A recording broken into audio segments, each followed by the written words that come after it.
Have you seen the Statue of Liberty? It is one of the most enduring symbols of the United States of America. It emerged from the circumstances where the basic rights of people were being denied vehemently. This makes the Statue of Liberty a perfect symbol of freedom. The concepts of liberty, equality, and fraternity were touchstones of the French Revolution. This is a famous piece called Universal Democratic and Social Republic by French artist Frédéric Seurat. He had visualized a utopian world made up of democratic and social republics.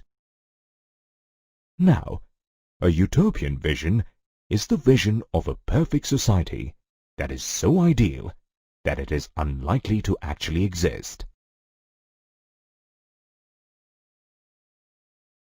If you look carefully, Seurat shows people from different countries and all walks of life marching towards the Statue of Liberty, each of them wearing their national costume and carrying revolutionary flags.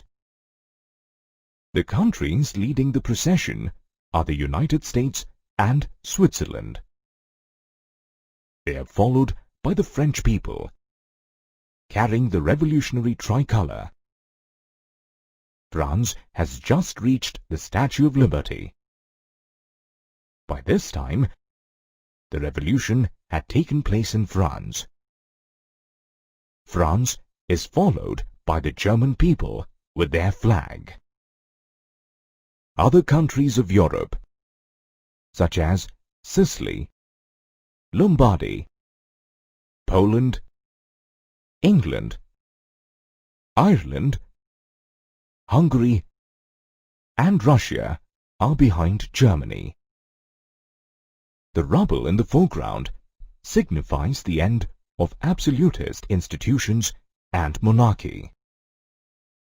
Absolutism can be defined as a government or a system of rule with a lot of uncontrolled power. It also refers to an oppressive monarchical government. Another remarkable part of this print is the angels, saints and Christ, who are looking at these groups of people. It seems that they are showering their blessings on them. Seurat has used Christ and the angels to emphasize the fraternity among the nations of the world.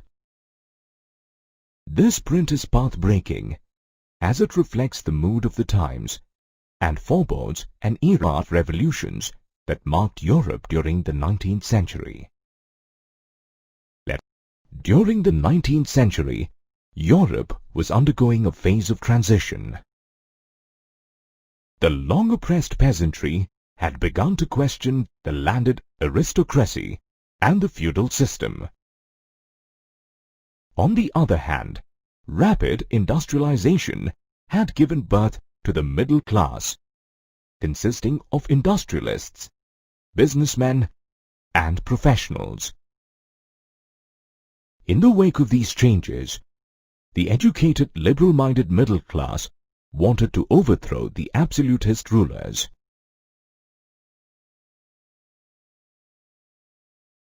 This mindset of bringing together people with a shared past, history, and culture gave rise to the idea of the nation-state. The first visible expression of nationalism ever was the outbreak of the French Revolution in 1789. As a mark of protest, many agitated and oppressed people of France stormed the fortress prison, Bastille. The major outcome of the revolution was the formation of a constitutional monarchy and a sizable reduction in the royal and feudal privileges. Let us now take a look at the impact of the French Revolution.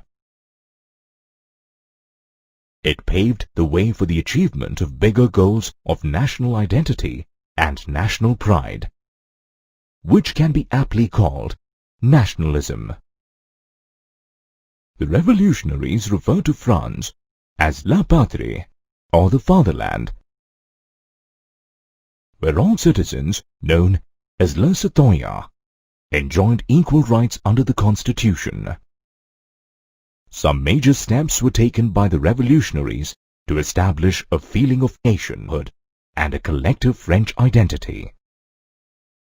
To commemorate this significant historical event, a new design for the French national flag was adopted. The new design represented the pride and honor of belonging to a free nation.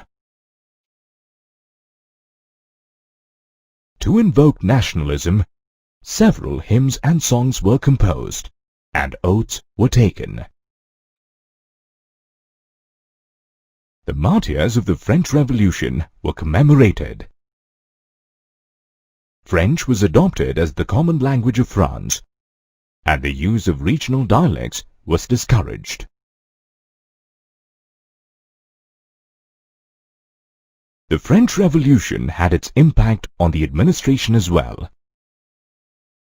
A body of active citizens, or the citizens who were allowed to vote because they paid taxes, elected the Estates General and renamed it the National Assembly. A centralized administrative system was created. This system formulated uniform laws for all French citizens. All internal custom duties and dues were abolished. A uniform system of weights and measures was adopted. Did you know that the metric system that we use today was founded by France in 1791? The French Revolution inspired people all over Europe to begin movements against autocracy and despotism. The French revolutionaries also took it upon themselves to help other European countries in their struggle to overcome autocracy and form nations. Students and the middle classes formed Jacobin clubs in many European countries. Due to this widespread enthusiasm, the French armies were welcomed by European countries such as Holland, Belgium, Switzerland, and Italy in the 1790s.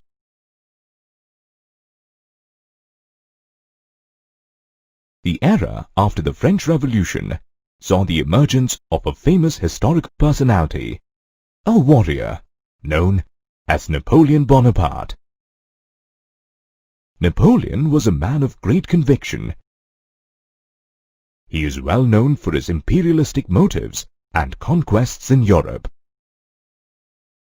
Napoleon observed the chaotic situation after the French Revolution and exploited it to the maximum to achieve his imperialistic aspirations.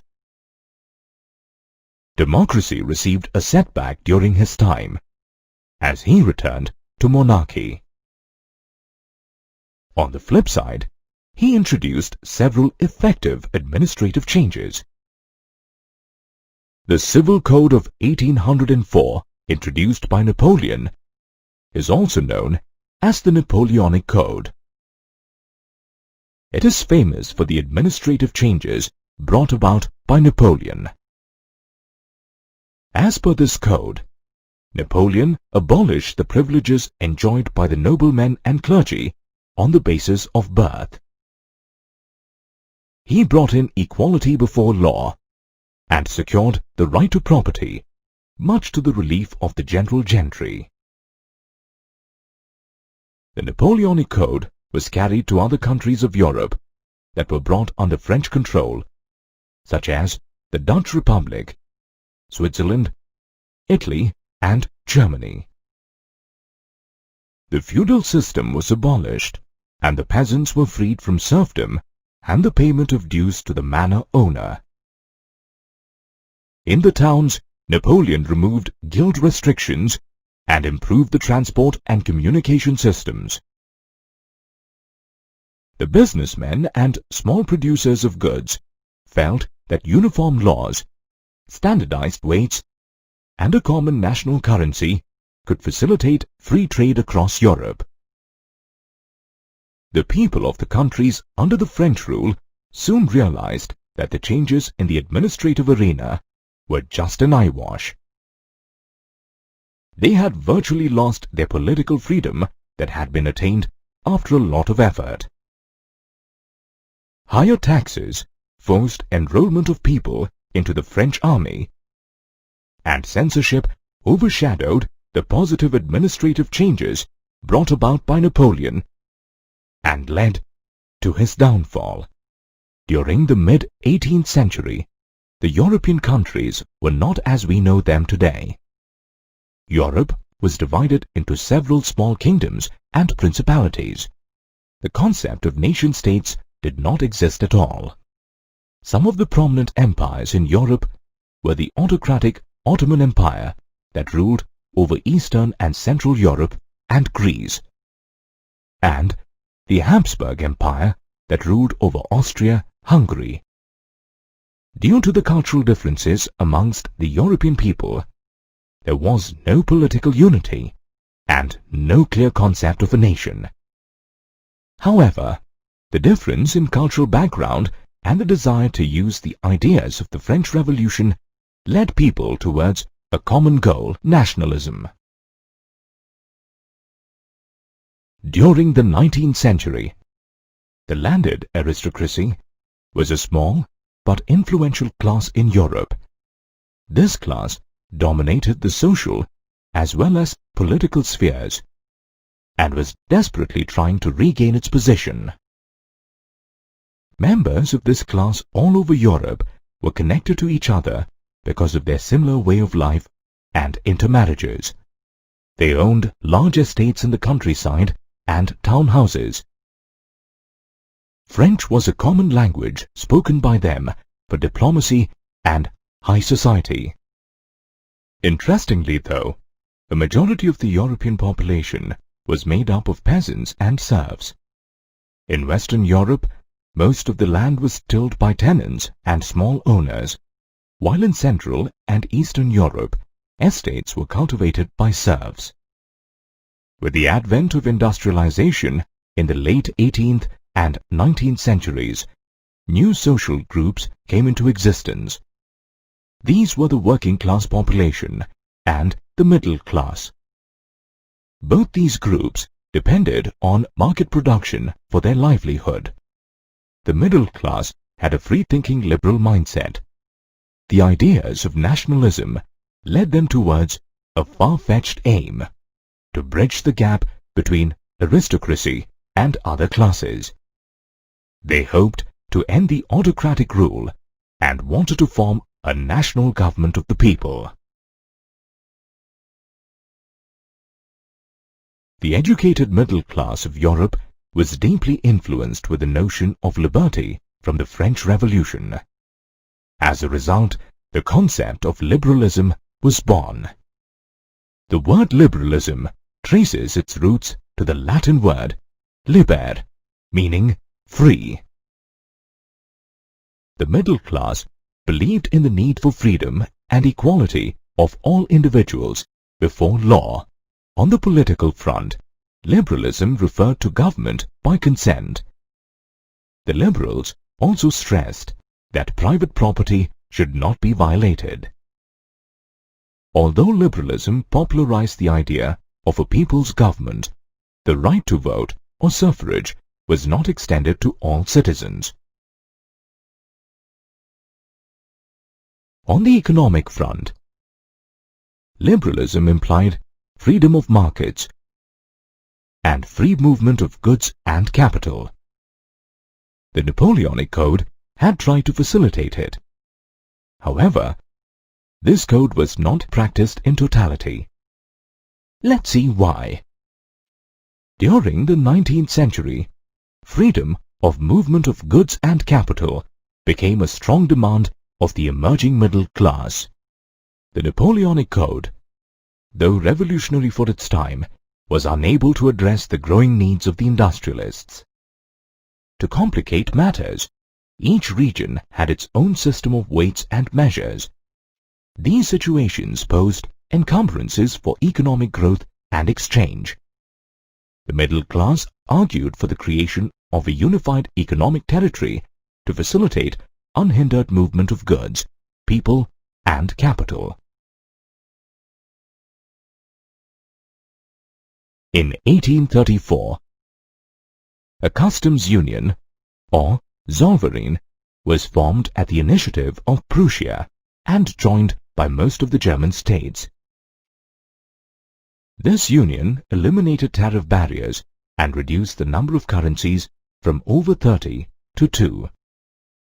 Apart from this, a railway network was initiated, which enhanced mobility and communication between the economies. All these changes helped in the growth of nationalist sentiments. You have read earlier that during the 19th century, the upcoming middle class had tasted the ideas of liberalism. Liberalism was used by them as a tool to end aristocracy and clerical privileges. Another crucial event of this time was the defeat of Napoleon Bonaparte at Waterloo in 1815.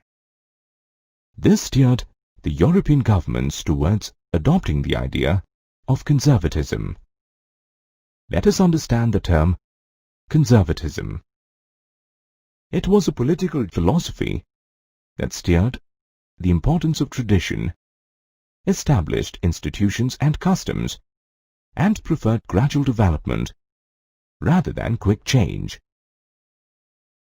The conservatives believed that established traditional institutions of state and society, like monarchy, church, social hierarchies, property and family, must be protected and preserved.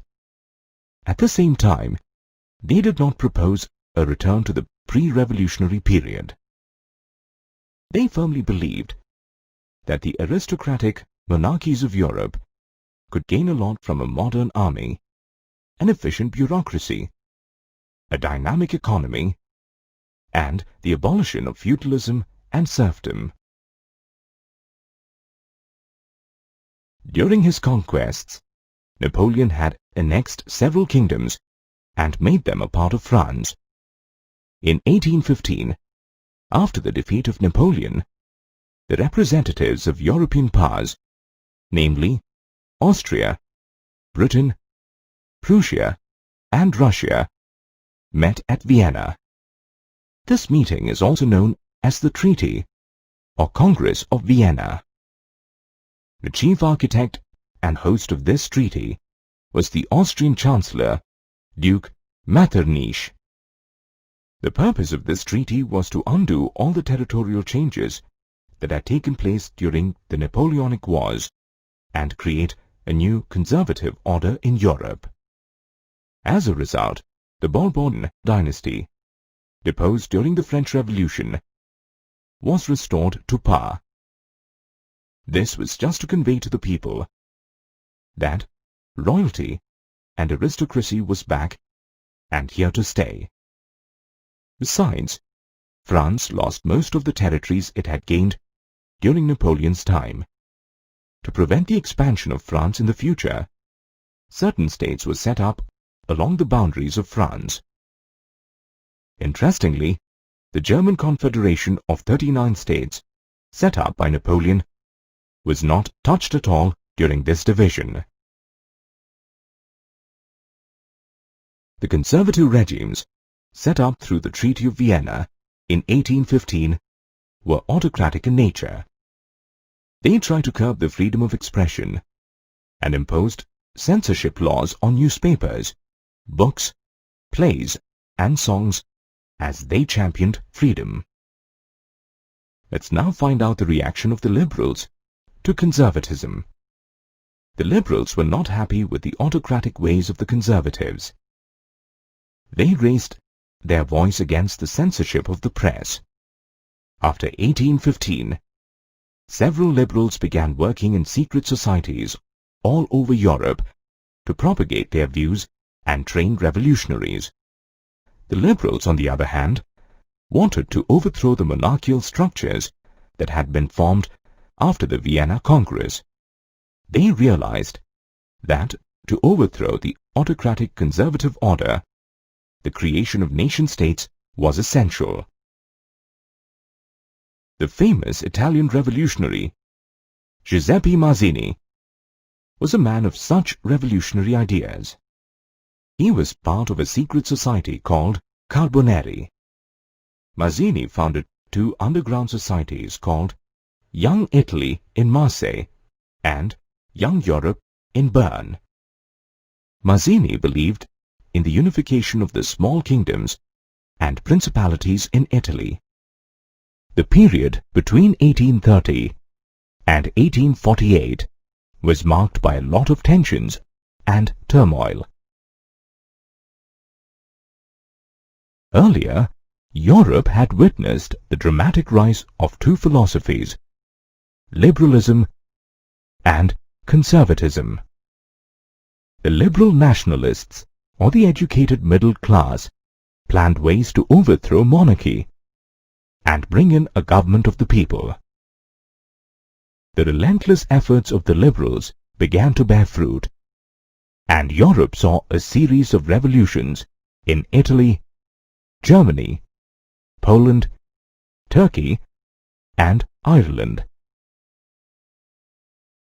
In 1821, a significant event mobilized nationalist feelings among the educated class in Europe. This was the Greek War of Independence. The Greeks struggled against the autocratic Ottoman Muslim Empire and began a nationalist movement. After the war, the Treaty of Constantinople was signed in 1832. It recognized Greece as an independent nation.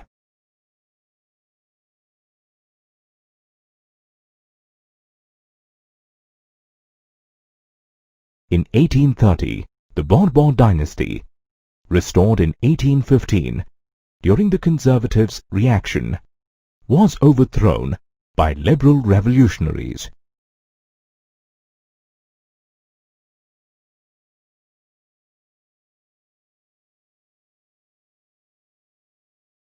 The French Revolution of 1830 is also known as the July Revolution.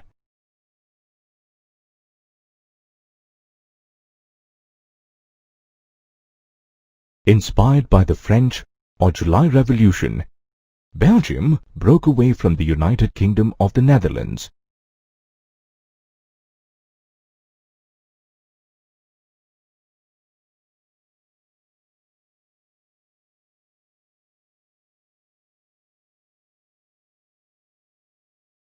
In the 19th century, art, culture, and literature helped in instilling the feelings of nationalism and also infusing the idea of a nation. During this time, artists, poets and writers made efforts to create a sense of a shared collective heritage, a common cultural past as the basis of a nation. Writers, poets, painters and musicians of the Romantic era stressed on individualism, nationalism, feeling, imagination, and emotion as opposed to reason and science.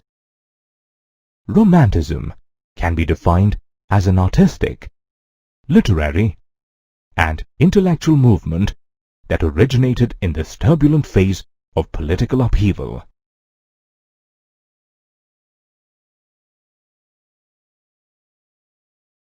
German Romantic philosopher Johann Gottfried Herder stressed that true German culture could be found in folklore and folk art, which lay with the common people or das Volk. Another example is the Grimm brothers' fairy tales. Jacob, and Wilhelm Grimm were born in Germany. The Grimm brothers believed that collecting German folk tales and popularizing German was a way of reinforcing the German identity. The revival of popular folk art forms and language helped people to identify with the cause of nationalism.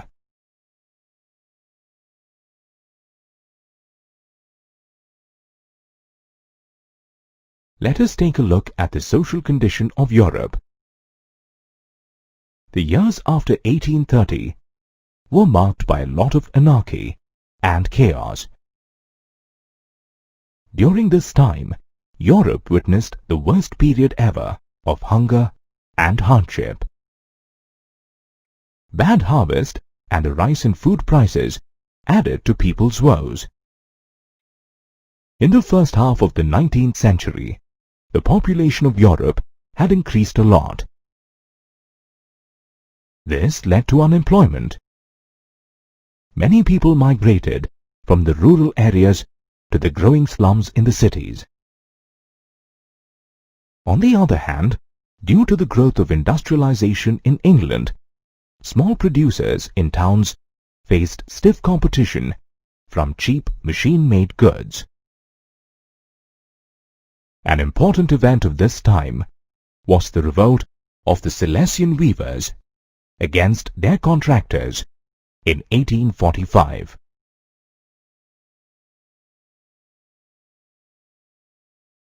The peasants stormed into the contractor's mansion, demanding their rights.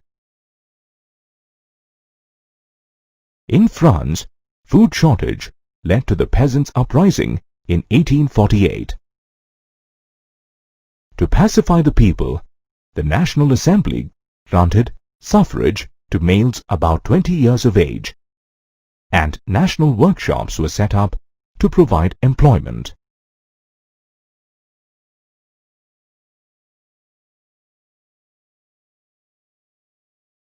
The history of Europe between 1830 and 1848 is lined with many revolts and uprisings. There were rebellions by peasants and workers against exploitation, and the liberals were staging rebellions driven by the ideology of nationalism. An ideology is a system of ideas reflecting a particular social and political vision.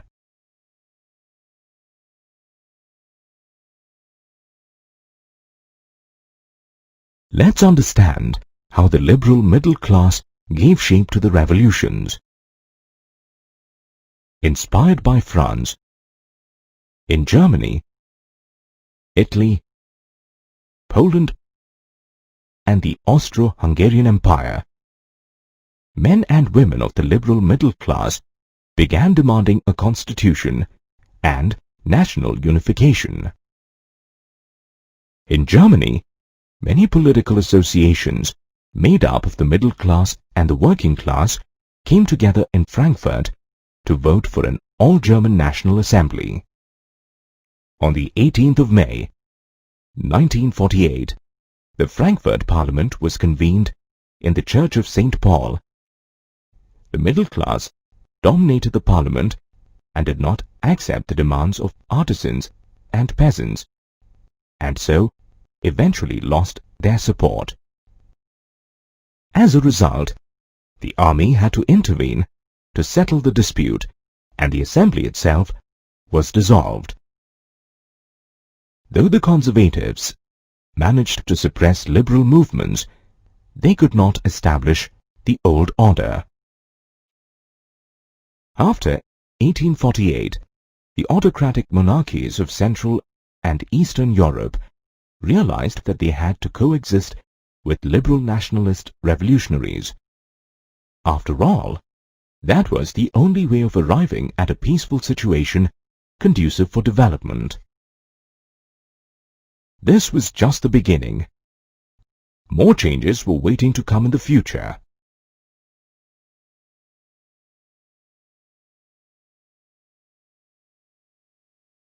Despite upholding the concept of universal freedom, the liberal revolutionaries exhibited narrow-mindedness in their attitude towards women. Since the French Revolution, women played an active role in revolts and popular movements. They founded newspapers and political associations, but suffrage and political rights still eluded them. The Frankfurt Parliament is an example where women merely acted as spectators in the upper left gallery. Luckily, there were people who came to the rescue of women's rights. Famous political activist Louise Otto Peters wrote in the first editorial of her newspaper that liberty without the liberty of women benefited only one half of humanity, which was men. This awareness of women's rights, based on political and social equality of genders, is also known as feminism.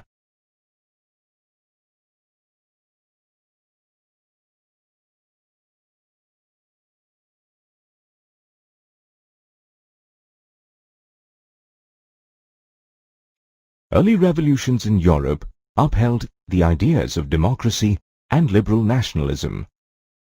After 1848, the conservatives began to use nationalist ideas to strengthen the monarchy. In fact, the unification of Italy and Germany came about through this process. In 1848, the German middle class, professionals, businessmen, wealthy artists, and artisans had joined hands to vote for an all-German National Assembly. They convened at the Frankfurt Parliament.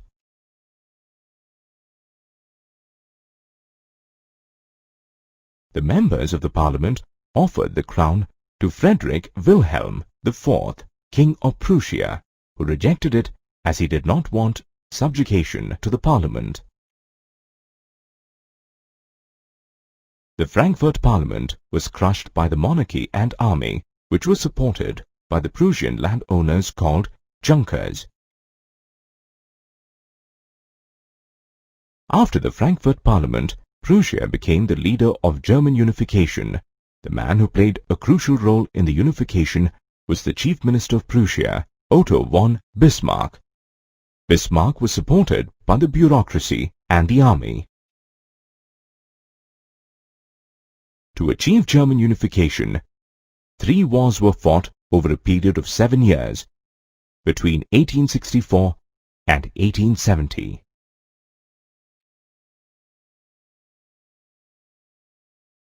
Finally, Prussia emerged victorious and the unification was completed. On the 18th of January, 1871, the King of Prussia, Kaiser William I, was proclaimed the German Emperor at the Mirror Hall in Versailles. Thereafter, the process of nation-building began in the newly formed German state. Emphasis was placed on modernizing the currency and the banking, legal, and judicial systems. Measures and practices of Old Prussia were adopted for the rest of Germany.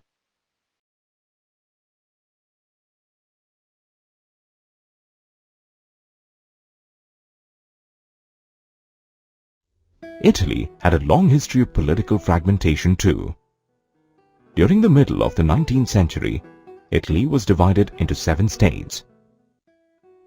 Northern Italy was ruled by the Austrian part of the Habsburg Empire. Central Italy was ruled by the Pope, while the southern part and Parma came under the Bourbon kings of Spain. Only one state, Sardinia-Piedmont, was ruled by an Italian princely house. There were a few key people who shaped the revolution and unification in Italy. Mazzini was the leader of the Republican Party. He had formed secret societies like Young Italy to regenerate Italy by education. However, the rebellion staged by the revolutionaries. Thereafter, the responsibility of unifying Italy came to Victor Emmanuel II, King of Sardinia, Piedmont. The Chief Minister of Piedmont, Count Camillo di Cavour, helped the king in forming an alliance with France, and they defeated the Austrian forces in 1859. Another person who played an important role was Giuseppe Garibaldi. He joined the war along with his armed volunteers called the Red Shirts. In 1860, Garibaldi and his troops drove out the Spanish rulers. In 1861, Victor Emmanuel II was announced King of United Italy.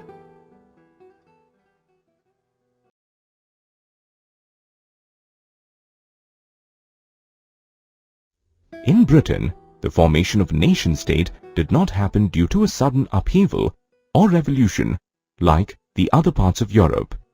Rather, it was the result of a long drawn-out process. The British Isles was inhabited by ethnic groups such as the English, Welsh, Scots, and Irish. These groups had their own cultural and political traditions. The concept of nation-states, with England as the centre, came about in 1688, after the Parliament snatched power from the monarchy. In 1707, the Act of Union between England and Scotland resulted in the formation of the United Kingdom of Great Britain. To ensure the growth of British identity, Scotland's culture and political institutions were suppressed. The Catholic Scottish Highlanders were forced not to talk in their native language, Gaelic, and weren't allowed to wear their national dress. The British imposed control over Ireland as well. Ireland had two dominant groups, Catholics and Protestants. The English favoured the Protestants, and the British helped them to dominate a largely Catholic Ireland. Several Catholic rebellions in Ireland were crushed brutally. Wolfe Tone, also known as the father of Irish republicanism, revolted against the British but failed. In 1801, Ireland was forcibly incorporated into the United Kingdom. The symbols of New Britain were the English language, the British flag, the Union Jack, and the British national anthem. The fall of the Bastille has become a popular symbol of people conquering tyranny. A symbol is a visual image that represents something other than itself. It may be a representation using an object, picture, written word, sound, or a particular mark. Here are some symbols that all of us come across every day.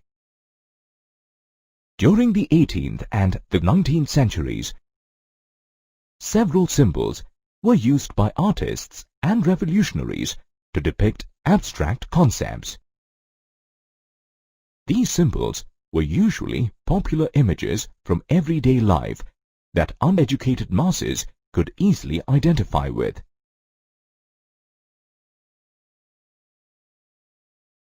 Despite upholding the concept of universal freedom, the liberal revolutionaries exhibited narrow-mindedness in their attitude towards women.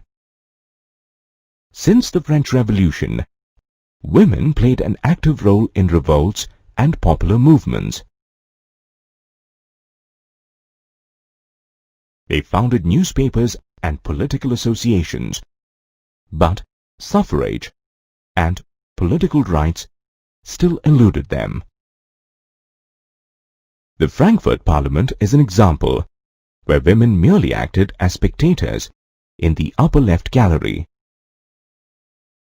Luckily, there were people who came to the rescue of women's rights.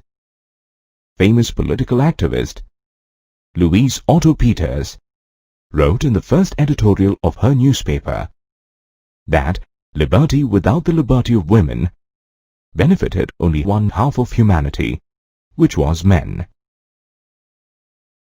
This awareness of women's rights, based on political and social equality of genders, is also known as feminism.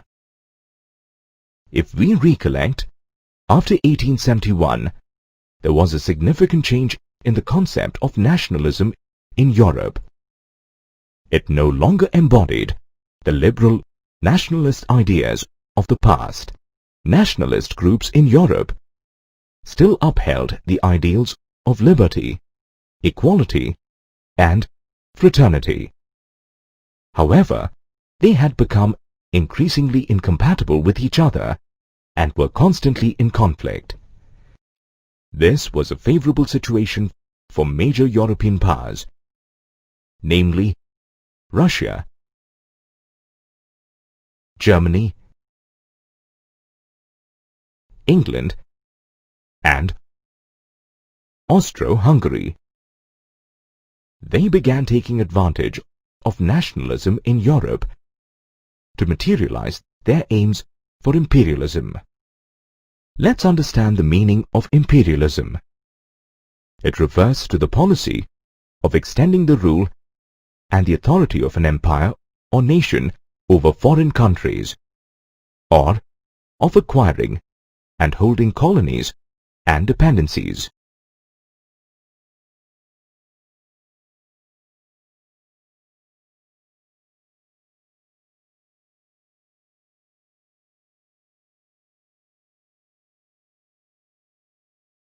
The European powers cited the much disturbed Balkan region to fulfill their imperialist goals.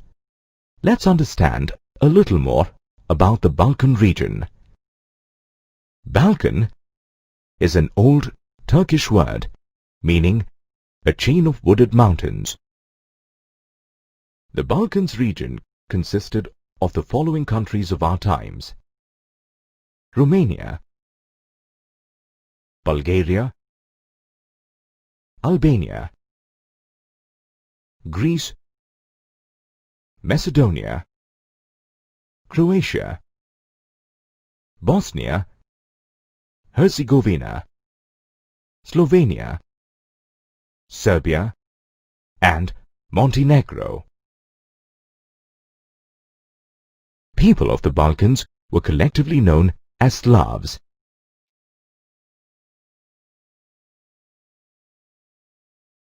The spread of romantic nationalism and the downfall of the Ottoman Empire had made the Balkans Peninsula very tense and volatile. Gradually, the European subjects had begun to break away from the Ottoman Empire and had started declaring themselves independent. The Balkans claimed independence and a separate political identity based on nationality. Intensifying the tension further was the rivalry between the European powers over trade, colonies, and naval and military strength. To fulfill these aims, Russia, Germany, England, and Austro-Hungary wanted to extend their control over the disturbed Balkan region. Their rivalry caused many wars and culminated in the First World War. Nationalism, aligned with imperialism, led Europe to disaster in 1914. Later, the countries colonized by the European powers in the 19th century began to overthrow their imperial rule. Many countries struggled for the formation of nation-states, and each country was inspired by a sense of collective national unity. Though every country developed its own specific nationalism, there was one thing in common: the idea of organizing societies